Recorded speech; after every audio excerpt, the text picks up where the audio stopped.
میں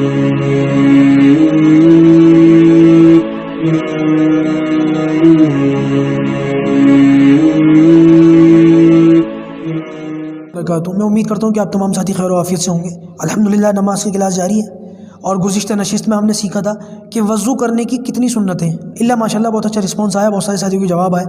اب سمجھ لیں اس بات کو کہ وضو کرنے کے مستحبات کیا ہیں، یعنی کہ وہ کام جو ہمارے وضو کو بہت اچھا کر دیتے، چار چاند لگا دیتے ہیں، ان کاموں کو نہیں کریں گے تو فرق نہیں پڑے گا، لیکن اگر کر لیں گے تو ہمیں زیادہ ثواب کی امید ہے۔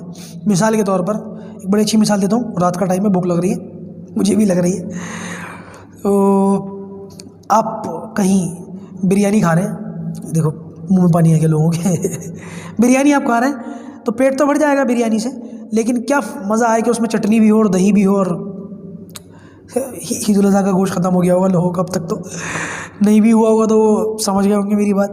تو پیٹ تو بھر جاتا ہے بریانی کھانے سے، لیکن اگر اس کے ساتھ چٹنی اور بھائی مجھے بھوک لگ جائے گی، میں سے زیادہ بات ہی نہیں کروں گا کھانے پینے کی، ٹھیک ہے، تو اس کو کہتے ہیں مستحب، تھوڑا سا ایکسٹرا کچھ فائدہ مل جائے، تھوڑا سا امید سے زیادہ کچھ کر لیں تو بڑا اچھا ہوتا ہے۔ مستحبات کو کرنا چاہیے، ہمارے اعمال خوبصورت ہو جاتے ہیں۔ تو 5 چیزیں ایسی ہیں جن کو ہم وضو کے اندر کریں گے تو ہمارا وضو خوبصورت ہو جائے گا، اور ہمارے اس وضو کے اندر 4 چاند لگ جائیں گے، اور ہمیں بڑا جو ہے ثواب کے بڑھ کر ملنے کی امید ہے۔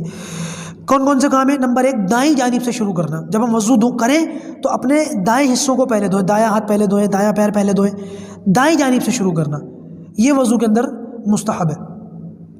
نمبر 2، وضو کرتے وقت گردن کا مسح کرنا۔ گردن کا مسح کرتے ہیں نا، بہت سارے لوگوں کے اندر غفلت ہے، بھائی گردن کا مسح نہیں کرتے، گلے کا مسح کرتے ہیں۔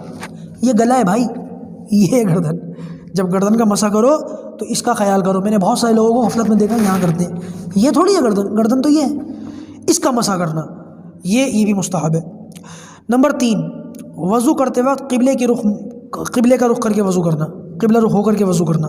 وضو کرتے وقت قبلے کی طرف منہ کر کے بیٹھنا، یہ بھی مستحب ہے، اس کا بھی خیال رکھیں۔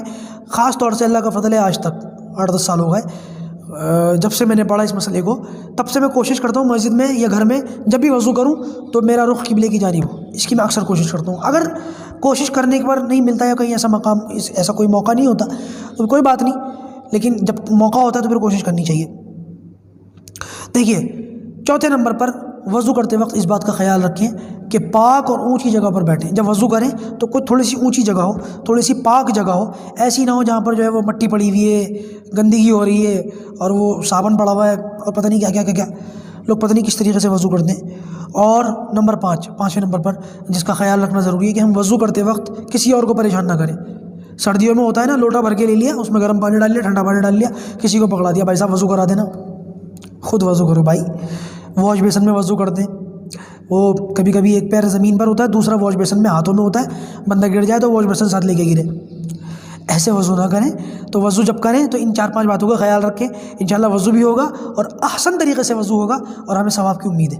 اللہ تعالی ہم سب کے لیے ان باتوں پر عمل کرنے کی توفیق عطا فرمائے۔ السلام علیکم ورحمۃ اللہ وبرکاتہ۔